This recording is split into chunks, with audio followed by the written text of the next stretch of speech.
For the last time, welcome to my lifetime of listening, the final episode of my week-by-week, year-by-year journey to map out all my 52 years via a significant album for each one of them.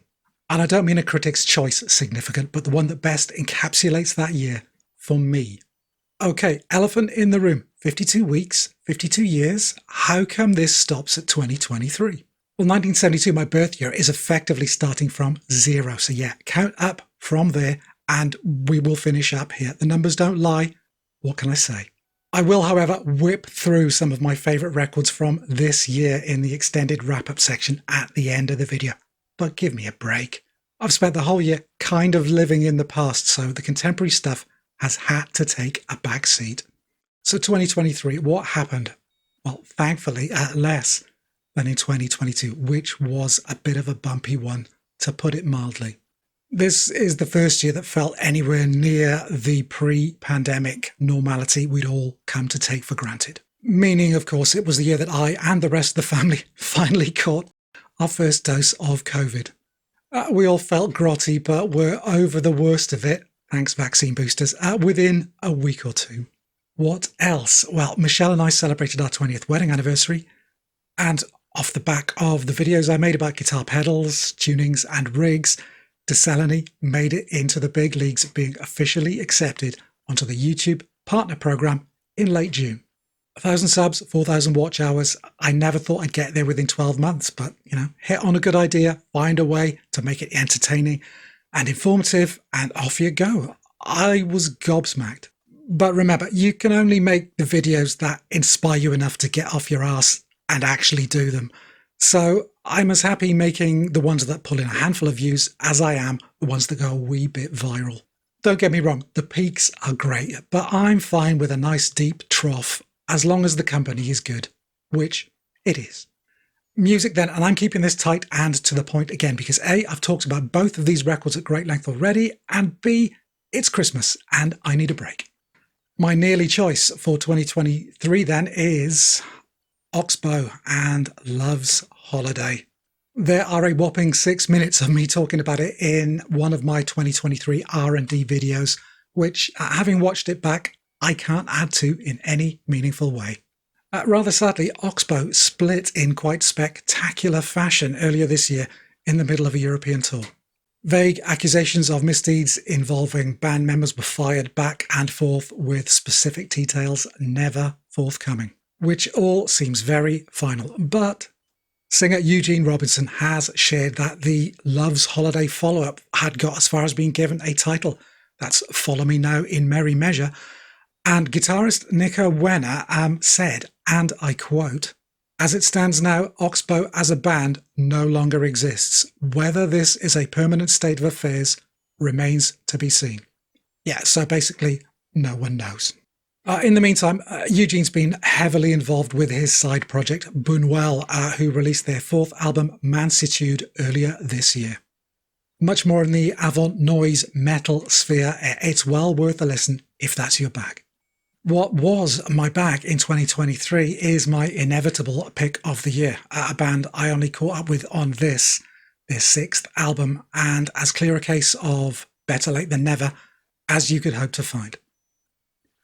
It's Protomartyr and Formal Growth in the Desert. So taken was I with this album, so blown away by what they do, that I bought their entire discography within the weeks that followed and made a trip to Cardiff to see them on tour in August of that year. Again, thoughts aplenty about Formal Growth are already out there in my mid-year R&D video, so view away at your leisure. I'll add to those thoughts in a mo, but first, a small aside about later in life music fandom. The cascade set off by picking up Formal Growth felt like a bit of a reawakening to me. It wasn't like I ever stopped being a music fan, but life just has a way of sanding back the edges. Things, work things, parenting things, family things, illness things, money things, death things, the things that in your youth either aren't there or are far less significant. These feelings were probably compounded by not having a hands-on musical project since my band's demise back at the end of 2005. And conversely, in doing the channel, revisiting music, sharing my thoughts, my passions in a new and very public way, that fandom felt rekindled. So this record has a bit of a special place for me, one that long-time fans of Protomartyr might question. Many prefer other, earlier releases. I see that, I do, but there's something in the completely grounded flashes of change, of positivity in formal growth, that really speaks to me. It's not like this is an up album by any means, but the growth, the personal growth alluded to in the title is in here. And the fact that it's surrounded by death, by failure, by loss, by disillusionment, makes its appearance like wildflowers seeding in bombed-out ruins even more striking. Addressing the death of his mother in Graft versus Host, a painfully slow erosion at the hands of Alzheimer's, Joe Casey sings, "She'd want me to try and find happiness in a cloudless sky, so let it take over." Even a song inspired by terrible misfortune, the multiple break-ins at Joe's family home detailed in We Know the Rats, have the real-world consequence of pushing Joe to finally let go of the past, to sell up and to move on. Casey is one of the most interesting lyricists out there right now, and to hear him give vent to his emotions in the middle of such dire circumstances or broke down surroundings yields some wonderful moments. His acceptance of love, of being worthy of love in the closer, Rain Garden, is spine-tingling. The Rain Garden gave me an answer, though it yielded not but 2 doves of morning, half full by a blast, a sunset receding. I'm deserving of love. The music around all this remains powerful. Guitarist Greg Ahee writing and arranging for pedal steel, as well as contributing textures ranging from billowy, scratchy ambience to feverish pummeling. Alex Leonard's drums are typically varied, highly inventive. Scott Davidson's bass, fluid, sinewy, expressive. The lead tracks, Elimination Dances, Polyacrylax Kid, Make Way, all trailed the album's release with excellent videos and are ideal entry points to formal growth. In a lot of ways, COVID came along at precisely the right time for the band. In interviews, they admit that they were approaching a creative burnout following the recording of 2020's excellent Ultimate Success Today. Formal growth seems to show a band who used their lockdown to refresh their instincts and find a new way of documenting a broken society by opening themselves up to possibility and to change. It feels like the record I needed at the time, and given the trajectory the world seems to be following since its release, I can only hope that Protomartyr are plotting another course change to help us get through it. Protomartyr, Formal Growth in the Desert, the final entry in this series. I promised some brief 2024 highlights, so in no particular order and with minimal exposition, Corridor and Mimi, the much-delayed follow-up to Junior, a little less breakneck in its momentum and drive, but much richer in extras. Not as immediate, but a definite grower. The video for Jump Cut is incredible too. Kim Deal and Nobody Loves You More. Still getting to grips with it, but beautifully varied arrangements, surprising in places.